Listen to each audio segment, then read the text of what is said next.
All right. All right. Man, this crowd goes on forever. Hello, Butler. It is hard to believe that it was just almost 3 months ago that many of us were here. I was sitting right over here and saw the tragedy play out on that day. The tragedy.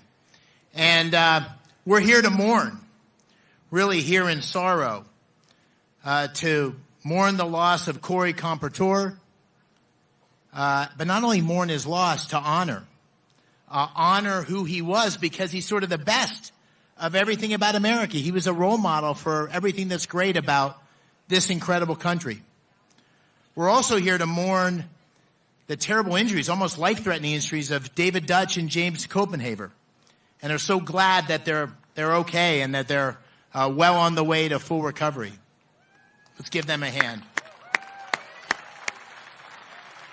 And also to honor and thank and commemorate the first responders that saved us from even more terrible tragedy on that day. Let's give the first responders a hand. Thank you.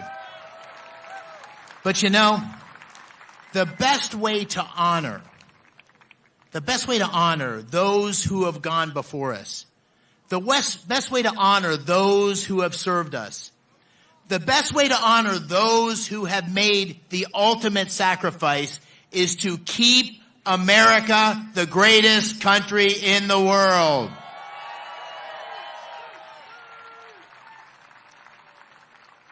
And my friends, that's what this election on November 5th is all about. 31 days. In 31 days, we face a crossroads. In 31 days, we'll either get our country moving in the right direction, or our country will get on a path where we will wake up one morning and not recognize the America we love.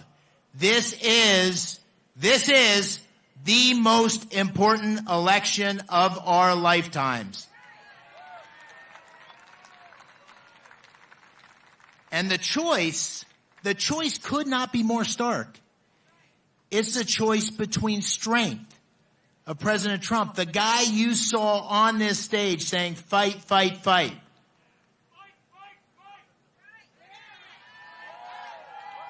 And weakness. Weakness we've seen under President Biden and Vice President Harris.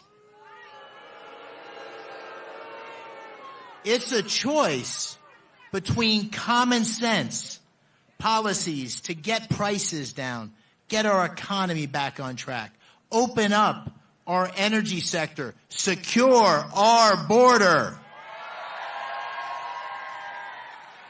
bring law and order to our cities, and make sure Americans remain safe from adversaries around the world because we're strong, peace through strength, against an extreme liberal agenda of Kamala Harris that in her own words, wants to ban fracking, give citizenships to illegal immigrants, mandatory buybacks of guns, defund the police.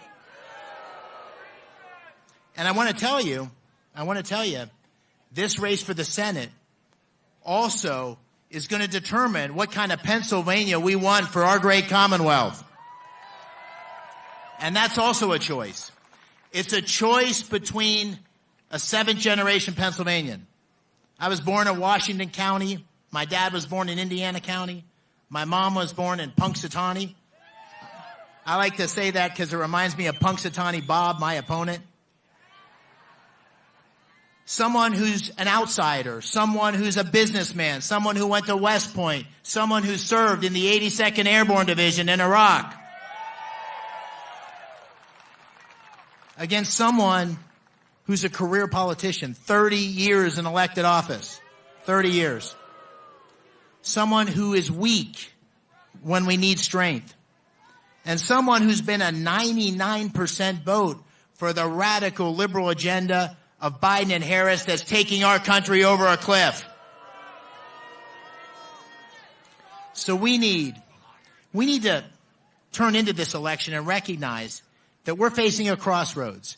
And if we take our country in the right direction, if all of you do what you need to do on November 5th. If you get out your friends, if you get out the vote, we need an army of people going out to save our country.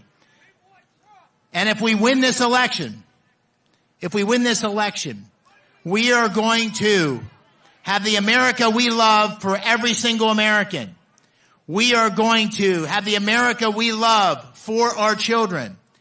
We will have the America we love for future generations. But my friends, this is the most important election of our lifetimes, and every one of us and our children need to act like our life depends on it, because it does. Thank you very much. Thank you, Butler. God bless you. And let's make Pennsylvania great again.